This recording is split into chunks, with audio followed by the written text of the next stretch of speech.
Hello, everyone. Welcome to Refine on Destination. So we are in the beautiful Cancun, and I'm joined this morning with Cynthia and Olga. These podcasting pros, by the way. So you're traveling, right? What's the one thing that you're bringing with you? You have to have non-negotiable. If not, we have to source it when you get there. What is it? Any travel steamer. Any travel steamer. Yes. Okay. Beautiful. Olga, what do we got for you?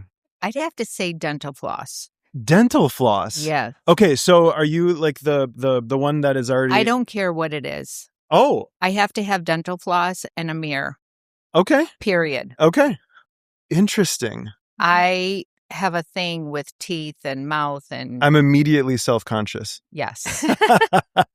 Building on your idea, I go to two places. One of them is I will literally call the place and have an interrogation session on what is your iron situation. And then the other thing is me living my rich life, and it is a product called Hydrolux, and it's a face moisturizer. It's just me living my rich life. So it's Excellent. Hey, we got this. When you began in your salon journey, why did you open a salon? The opportunity arose, if I'm being honest. I was working as a stylist, and at the time, my former boss, who later turned into my business partner, Okay. who no longer is my business partner, approached me. We had an opportunity. We both kind of brought different skills to the table. Yeah. And we partnered up and opened a salon. I had no intentions on ever owning a salon. Interesting. Ever. So now looking back at it, how long have you had your business? Over 16 years. Okay. So, when you look back at it now, what's the thing that it's taught you that you're like, I had no idea that I was going to garner this skill from this position?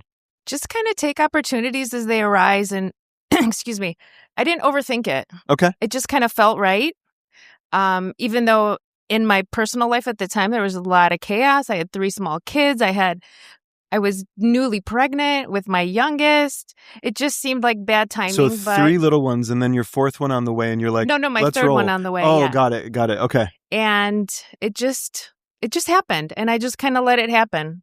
Okay. So that brings us in. So the brand is 16 years old, right? Olga, so correct me. I believe that you are on the side of support within the company, correct? So are you licensed?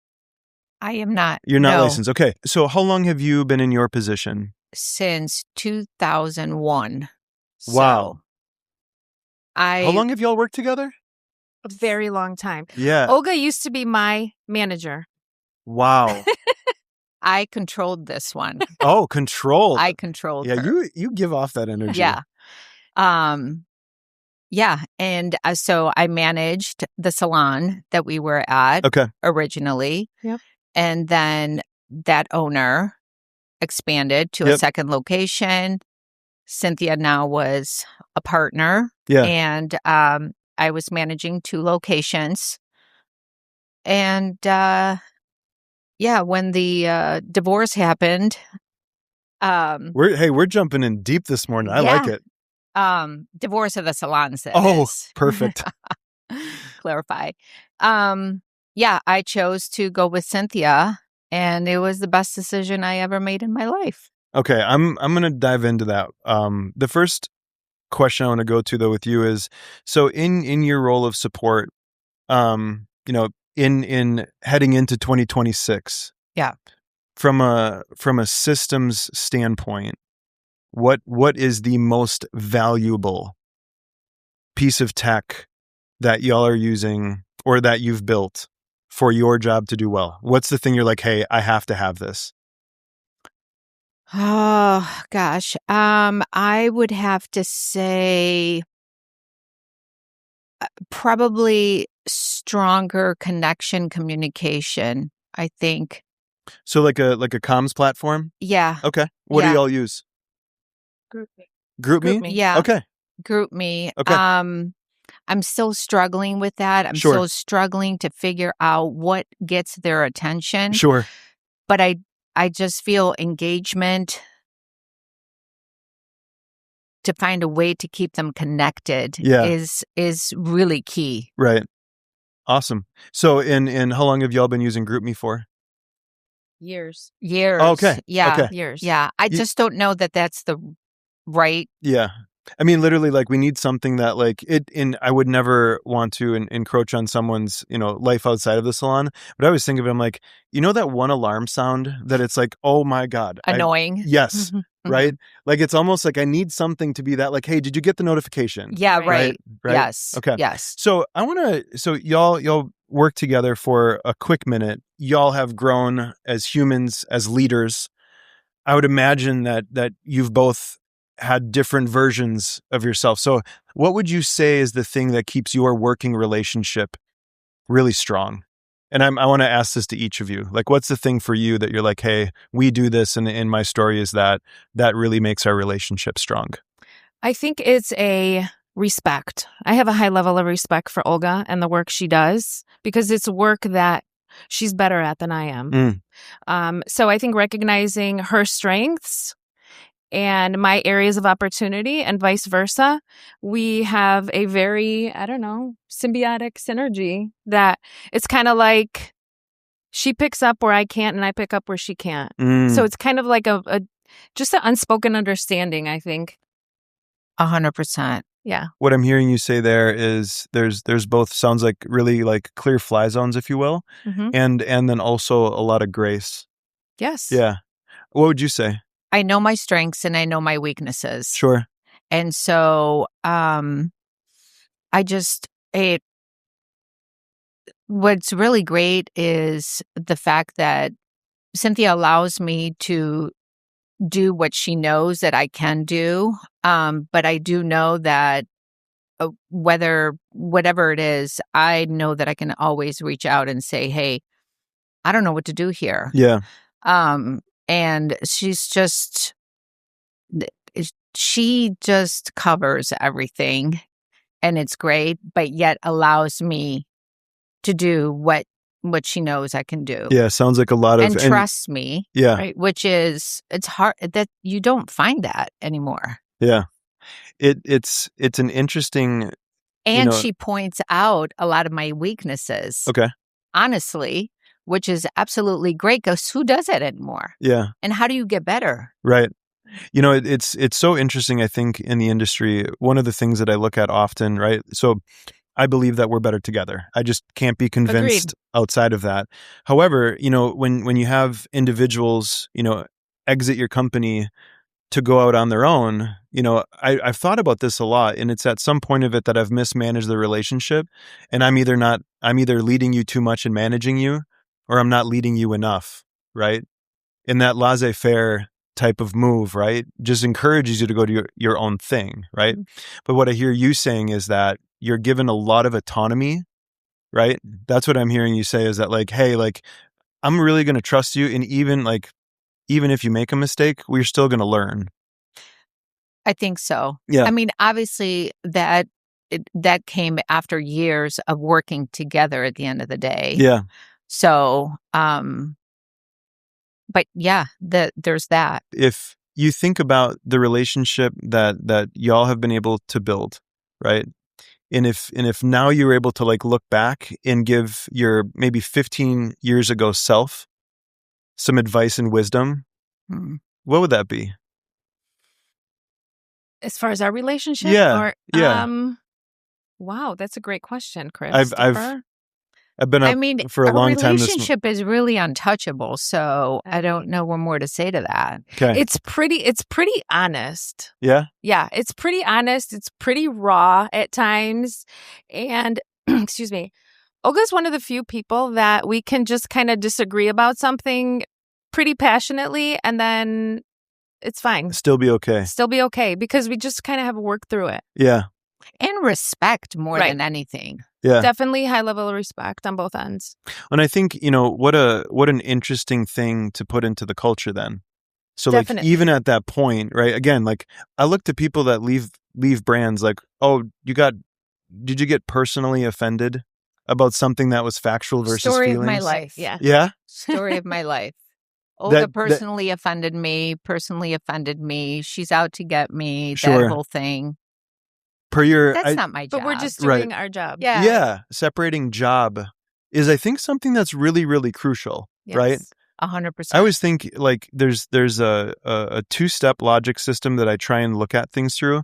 First is, what is my intention, right? If the intention is not great, that's usually going to be a hard stop, right? But even sometimes I have to look at it and say, okay, like my intention's not great, but is this intelligent, right? Mhm. And I like to think about things in that way, just because like the intention one usually is going to be like, okay, this is a really, really good guidance point. And then in that space, sometimes I got to have a crucial conversation with you, right? Like this isn't going to be fun. Right. All right. Hey, shameless plug. We want to continue to serve. Check out the App Store. Type in The Refined Network. It's available both on Apple and Android. Here's the thing. It's a way that we can continue to serve you. All of our podcasts, all of our digital resources, and our community is there. Here's the thing. We believe that we're better together. Back to the episode. You're very seemingly like energy that you give off as humans, leadership styles is very different. You're going in to have a crucial conversation with someone. How do you lead that? Oh, she's much better at it than I am, but it's definitely different. So over the years, obviously, as you evolve as a leader, manager, owner, person, you learn that things can't be personal. Yeah. So although I do love to connect with my staff on a personal level, Yeah. Obviously before we get to that point, we try to kind of find a solution that's amicable for both parties. However, if we can't, then the conversation comes and, you just kind of lead it with respect and grace and remain factual. Okay. Do you have a way that you open that conversation? I mean, it's never easy. It's always uncomfortable. However, we all know why we're there. Sure. Right? Sure. So we kind of cut to the chase, if I'm being honest. Okay. And it's something that's like, hey, we need to connect Right. ASAP. We're meeting today because X, Y, and Z. Okay. The expectation was ABC. You did not meet these expectations. We've had several conversations. And unfortunately, I'm sorry, this is the outcome. This is the outcome. Love Yeah. it. What about you, Olga? You're just rotten. You what? No, I said you're just rotten by asking me that. So my approach is everyone knows I am a matter of fact. I'm a spreadsheet girl. Speaking my language. I always say numbers cannot lie. Yeah. So working in a salon, everyone knows the expectations. Everybody knows benchmarks. Everybody knows percentages. Figure it out. I've given you all kinds of different formulas. Try to make it as simple as possible. But at the end of the day, I'm doing it so you can make money. Sure. Yeah. So not just for me, for all of us at the end of the day. Right. So when you're not meeting that, yeah, and you're not making the money and you're not able to advance like you want to the next level. Yeah. These are the numbers. I know you hate looking at numbers because you love doing hair, which is great, but this is. So what I'm hearing you say is. So I just give use them facts. Yes, facts, because like inarguable. Which is a struggle again because they're artists. Yeah. I get that. Yeah. And I'm not, but I'm needed there for that to help them because they do what I can't and vice versa. So, yeah, my ongoing struggle is figuring out how to connect with that creative mind to understand how they can make more money because that's my job. Yeah. One of the things I think that's so interesting, the average person probably is going to say that they don't like financials, they don't like numbers, right? And one of the things I feel is we just have to put a narrative to it. Story problems, when you think back to like learning math, the average person follows the story problem well. So what we do is we take data and then we create the narrative of what the data causes. Very, very cause and effect.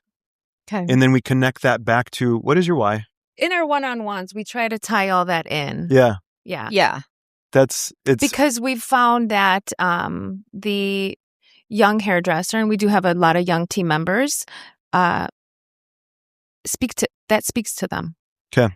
I think it speaks to most people, to be Yeah. honest. Yeah. And again, I think the more that we have a conversation and we make it okay to talk about money, like that's a really, really important thing. Huge.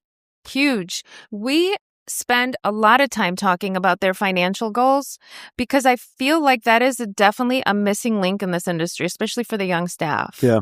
Having them understand that A, B, and C is going to get you to where you want to be. Yeah. So let's try to work towards those things and make it happen for you while you're doing something that you love. Right. When you were at the Leaders Retreat, did we jump into this resource that I built for commission versus booth rent? I think we did. Okay. And that's one of the most interesting spaces for me is like letting people know that narrative. If I'm coaching myself right now, I could do a better job in our own company just letting people understand that. Because here's the thing. If a person is going to exit and their story is that they're going to have more time and make more money, it just simply is not true. No. Right.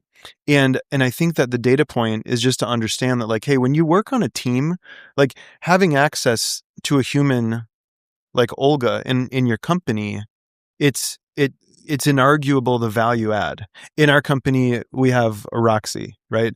This human is literal sunshine, right? So important to the brand. And those are the things of having that conversation of like, hey, I know that you think that the reality maybe is that you're able to make more money, but what if you didn't and you put more time in? Right. Now you're losing twice.